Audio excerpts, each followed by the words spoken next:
하게 되면 이제 그 옆에 있는 기관을 다칠 수 있어서 듣지도 못하고 한쪽 기능을 완전히 파괴하게 하게 되면 이거는 평생 어지러움증을 갖고 살 수밖에 없습니다. 제자리에 넣는 수밖에 없다. 제자리를 거기 넣는 빈대 게 잡으려다 방법입니다. 초가삼간 태우는 그 기억이란 말이죠. 예. 그리고 뺄 수가 없습니다. 아예 뺄 수가 없고요. 두 번째 뭡니까? 두 번째 질환은 가만히 놔뒀을 때는 이게 평생 어지러울 수 있는 만성 어지러움증으로 갈 수 있는 전정신경염입니다. 네, 전정신경염은 이 감기 같은 것이 온 후에 갑자기 어지러운 증상들이 수일 이상 지속이 되는 겁니다. 며칠 동안 계속 어지러운 증상이 오는 거죠.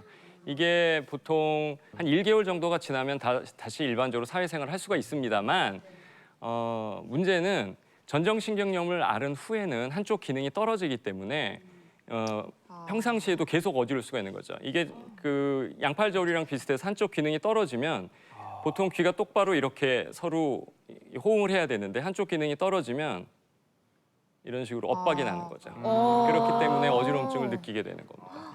그래서 전정신경염이 왔을 때는 빨리 치료를 하시는 게 좋은데요. 3일 내에 그 약물 치료를 하면 더 예후가 좋은 것으로 알려져 있습니다.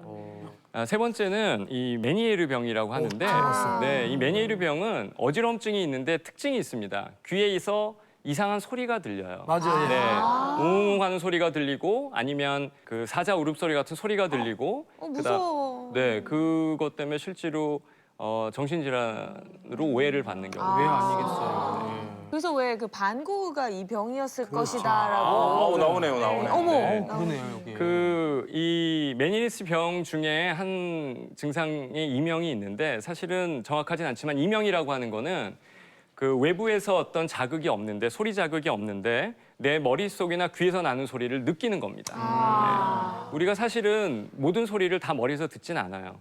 아주 특별한 소리를 듣죠. 아기 엄마가 아기 울음소리를 듣고 깬다든지 이런 중요한 소리, 내 이름을 누군가 부른다든지 이런 거는 들려요. 작은 소리라도 금방 캐치할 수 있습니다. 그렇지만 의미가 없는 소리, 냉장고가 우웅하는 소리라든지 기차가 지나가는 소리 이런 것들은 사실은 실제로 들려도 나는 느끼지 못하죠. 그런데 어떤 이유에선지 귀에서 나는 소리를 느끼는 것을 이명이라고 합니다.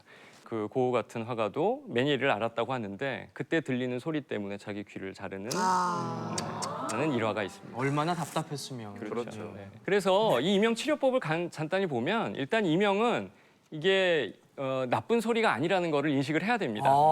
그래서 이거는 별게 아니구나라고 자꾸 무시하는 그런 행동을 하셔야 되고요. 네네. 그 소리가 들리지 않을 수 있도록 다른 소리로 덮어버리는 겁니다. 그래요? 네. 그래서 귀가 좀 청력이 나쁘신 분들은 보청기를 사용한다든지 아니면 소리가 나는